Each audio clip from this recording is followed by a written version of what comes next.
Headers and footers are an integral part of any website, especially if you're working with multi-pages. You will need a header to allow for easy navigation. Within the builder, you get special headers and footers within the Pro version. They are located as special blocks and they are within the block manager. What I will do here for this engagement or wedding site is to bring in a new block. I'll click here in the plus and then we go to blocks. And you will see we have a section here under categories, header, and then footers. Let's select header first, and we have a few pre-made ones.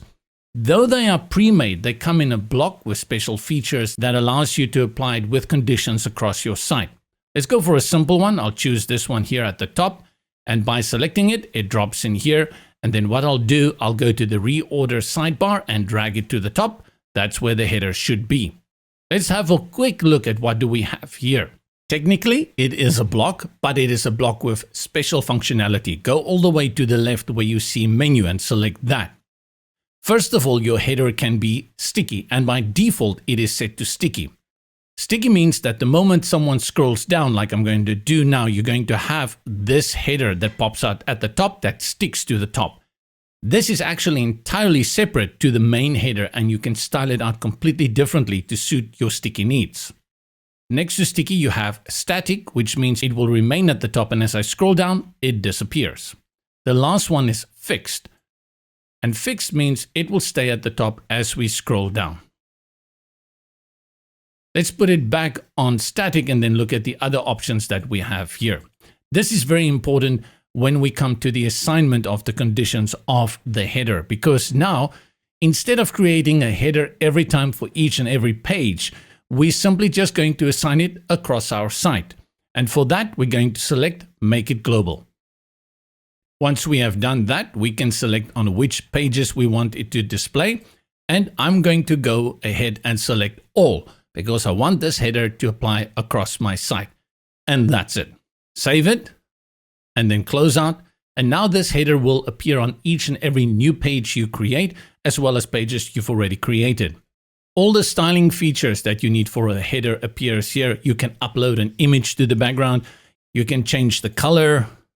You can add a border and even a little bit of a drop shadow there if you want to create separation between the header and your first hero section. And then you can save it. And as usual, you have control over the width and the styling like padding and margins, even giving it a corner as well as a divider. Remember, I mentioned earlier that if you do set it on sticky, that you have the option when you scroll down and the sticky header pops up to style this one completely differently. So for instance, I would probably want to make this a little bit transparent, and we can even put it on a darker color and maybe even change out the logo to another one. Apart from the header, we also have a footer block, which more or less acts the same as the header. Let's go back to our block manager and you will see footers here at the bottom that comes with these pre-designed footers that you can use, which is again great if you want the footer block. I'll select this one. This is a great place to drop in again another menu, and from the footer block all the way to the left, you will see you have the option again to make it global.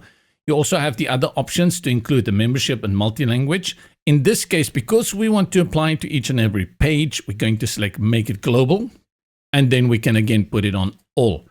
Immediately, you should begin to understand here that you can create more than one kind of footer.